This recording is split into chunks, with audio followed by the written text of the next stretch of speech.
반갑습니다. 공인중개사 강민재 팀장입니다. 지난 20일 부동산 대책이 또 나왔습니다. 19번째 대책이라고 하는데 여기서 멈출 것 같진 않고 연내 몇 차례 또 나오지 않을까 보는데요.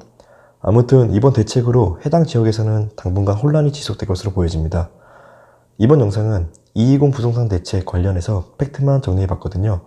짧은 영상이긴 합니다만 주어진 자료를 가지고 간단하게 정리를 해봤습니다. 이번 대책에 적용되는 지역 혹은 해당 내용에 관심 있는 구독자분들에게 조금이나마 도움이 되었으면 합니다. 자, 준비한 영상의 목차는 이렇습니다. 우선 전체적인 내용은 국토부에서 보도되는 자료를 가지고 이야기를 해볼 텐데요. 가장 큰 주제인 조정대상 지역으로 지정된 지역과 대출 규제에 강화된 내용에 대해 이야기를 해보고, 그리고 이번 대책으로 인해 부동산 시장을 앞으로 어떤 방향으로 흘러갈지에 대한 이야기도 같이 해보겠습니다. 지난 20일 국토부에서 나온 보도자료에는 특이 수요 차단을 통한 주택시장 안정적 관리, 기초 강화라는 문구가 보입니다. 그 아래에는 조정대상 지역 내 대출 규제를 강화한다라는 내용과 조정대상 지역을 추가로 지정한다라는 내용이 있고요. 사실 이렇게 투기 수요를 차단하겠다라는 건 엄밀히 얘기해 풍선 효과를 차단하겠다라는 의미로 받아들일 수 있습니다. 서울 수도권 지역으로 정부 규제가 워낙 강력하게 나오다 보니까 비규제 지역으로 투자자가 몰리는 풍선 효과를 차단하겠다라고 볼 수 있는데요. 최근에 가격 상승폭이 지속되고 있다라는 이유도 있겠지만 외부 지역에서 비규제 지역으로 몰리는 투기 수요를 차단하겠다라는 이유가 크게 와닿는 부분입니다. 그러면서 이번에 조정대상 지역으로 수원시 영통구, 권성구, 장안구, 그리고 안양시 만안구, 의왕시까지 해서 5곳을 추가로 지정했다고 합니다. 최근 가격 상승률이 높다라는 이유로 지정했다고 하는데요. 수용성이라고 많이 들어보셨을 겁니다. 12.16 부동산 대책 이후 외부 투기 수요가 몰리면서 집값 상승폭이 큰 지역인 수원, 용인, 성남을 이른바 수용성이라고 불리는데요. 그런데 여기 이렇게 세 곳 중에서 이번에 규제 지역으로 지정된 지역은 수원시 일부 지역뿐이었습니다. 성남은 투기가열 지구인 분당을 제외하고 전 지역이 조정대상 지역이긴 합니다만 다시 투기가열 지구로 지정되지 않을까라는 의견들이 있었고, 현재 용인시에서 기흥구와 수지구만 조정대상 지역이고 처인구가 비규제 지역이라 용인시 전 지역으로 해서 조정대상 지역으로 지정되지 않을까라는 의견들도 있었습니다. 그리고 그 외에도 대전시 역시 제외되었다라는 점에서 오는 4월 총선을 의식한 대책이라는 비판도 나왔었는데요. 그래서 총선 이후에 또 다른 대책이 나오지 않을까라는 의견들이 모아지고 있는 이유이기도 합니다.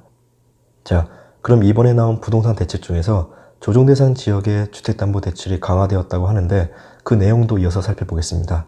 보도자료를 통해 그 내용을 살펴보자면 전에는 조정대상 지역에서 담보대출이 LTV 최대 60%까지 가능했었는데 이제는 시가 9억 원 기준으로 9억 원 이하분은 LTV 50%, 그리고 초과분은 LTV 30%를 적용하게 됩니다. 예를 들자면 조정대상 지역에서 주택거래가격 10억 원에 대한 담보대출 한도는 전에는 60%를 적용해 6억 원까지 나왔다면 이제는 4억 8천만 원까지 나오게 됩니다. 9억 원까지는 50%가 적용되니까 4억 5천만 원이 나오고 9억 원 초과분인 1억 원에 대한 30%가 적용돼서 3천만 원이 나오니까 다 해서 4억 8천만 원이 나오게 됩니다. 중요한 건 이와 같은 규제는 조정대상 지역 내에서 변경된 내용이라는 겁니다.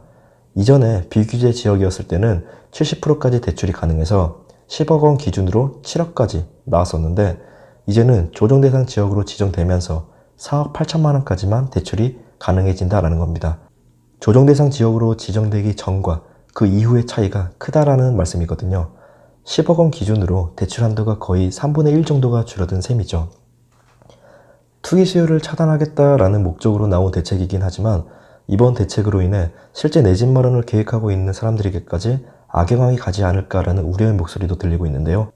다행인지 모르겠으나 무주택 세대주이면서 주택 거래가격 5억 원 이하, 그리고 부부 합산 연소득이 6천만 원 이하, 생애 최초는 7천만 원 이하인 요건을 갖춘 서민이나 실수요자에게는 종전 규제 내용인 LTV 60%에 10% 가산을 적용해 최대 70%까지는 유지한다고 합니다.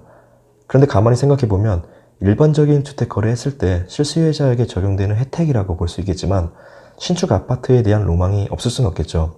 청약을 통해 내 집 마련을 계획하고 있는 젊은 예비 신혼부부의 경우 조정대상 지역에 강화된 청약 조건이나 늘어난 가점제로 인해 당첨의 벽이 더 높아질 수밖에 없습니다. 과연 정말 실수요자에게 주어지는 혜택이 될지 아니면 투기 수요자들과 동일하게 적용되는 규제가 될지는 조금 더 지켜봐야 할 듯 싶습니다. 그리고 또 다른 내용을 살펴보면 많은 분들에게 해당되는 사항이 이 부분이지 않을까 보는데요. 바로 1주택 세대가 추가 신규 주택을 매입할 때 주택담보대출이 가능할까라는 부분입니다.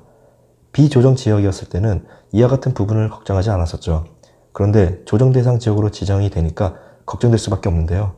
결론부터 말씀드리자면 1주택 세대에서 추가로 신규 주택을 매입할 때는 주택담보대출이 불가능합니다.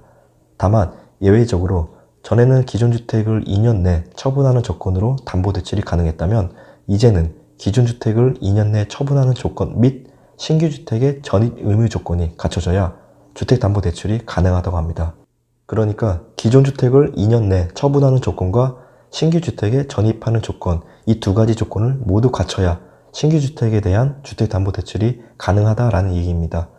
사실 제가 살고 있는 지역이 이번에 조정대상 지역으로 지정된 지역인데다 주변 지인분들 대부분이 이 부분에 해당되다 보니까 저 역시 앞으로 어떻게 대처해야 될지 계속해서 생각하고 고민하고 있는데요.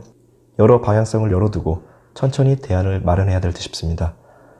그리고 그 외에도 또 다른 내용이 있습니다. 오는 3월부터 조정대상 지역에서 3억 원 이상 주택을 거래할 때는 자금조달 계획서 제출이 의무화되며 해당 지역에 자금조달 계획서가 제출되는 대로 국토부가 직접 이상 거래에 대한 조사에 착수하겠다라는 내용인데요. 이에 대한 내용은 전에 영상을 통해 전해드린 바가 있거든요. 그 영상도 같이 시청하시면 도움이 되실 거라 봅니다. 자, 그럼 마지막으로 정리해 볼게요. 이번 대책으로 인해 조정대상 지역으로 지정된 지역은 수원시 영통구, 권성구, 장안구, 그리고 안양시 만안구, 의왕시까지 해서 5곳이 추가로 지정되었고 이번에 개선된 조정대상 지역의 대출 규제는 시가 9억 원 기준으로 그 이하부는 LTV 50%, 그리고 초과부는 LTV 30%를 적용하게 됩니다. 그리고 청약 부분에서도 가점제 적용 확대와 1순위 자격 요건 등이 강화되고 전매 제한 기간 역시 소유권 이전 등기 시까지 전매가 제한되면서 사실상 분양권 전매가 금지됩니다. 이는 기존의 조정대상 지역 중에서 1지역이 아닌 곳도 모두 1지역으로 일괄 적용하게 되면서 조정대상 지역에 해당되는 모든 지역은 소유권 이전 등기일까지 전매 제한 기간이 적용됩니다. 그리고 오는 3월부터는 조정대상 지역에서 3억 원 이상 주택을 거래할 때 자금조달 계획서 제출이 의무화가 된다고 합니다. 또 다른 조정대상 지역의 규제 내용에는 다주택자 양도세 중과 및 장기보유 특별공제 배제, 그리고 분양권 전매 시 양도세 단일세율 50%를 적용하는 등의 세제 부분에서 규제가 크게 강화됩니다. 자, 그럼 이와 같은 대책 이후에 부동산 시장은 어떤 흐름이 있을까요? 가장 먼저 이번에 조정대상 지역으로 지정된 해당 지역에서의 거래가 감소되지 않을까 보고 있습니다. 그러면서 또 다른 비규제 지역으로 수요가 확산될 것으로 보여지는데 많은 전문가분들의 의견을 종합해보면 이번 대책으로 인해 일부 투기 수요를 잠재우는 효과는 있겠지만 시장 안정 효과는 그리 오래가지 않을 거라는 의견들이 있습니다. 그리고 이번 대책에서 벗어난 군포시, 양주시, 김포시 등 비규제 지역을 중심으로 또 다른 풍성 효과가 있을 거라는 의견들이 있었고 이른바 안시성이라 불리고 있는 안산, 시흥, 화성, 그리고 김부검이라 불리고 있는 김포, 부천, 검단 지역 역시 풍성 효과 확대로 인해 조정대상 지역으로 추가 지정되지 않을까라는 목소리도 들리고 있습니다. 자, 이렇게 해서 이번에 나온 220 부동산 대책 관련해서 이야기를 나눠봤습니다. 정말 수시로 제도가 개선되고 꾸준하게 대책이 나오는 것 같습니다. 그래도 계속 변해가고 있는 정책이나 제도에 대해 확실하게 파악하고 준비하는 우리 구독자분들이 되었으면 합니다. 이번 영상은 여기까지입니다. 다음 시간에는 더 좋은 내용으로 찾아뵙겠습니다. 끝까지 시청해주셔서 감사합니다.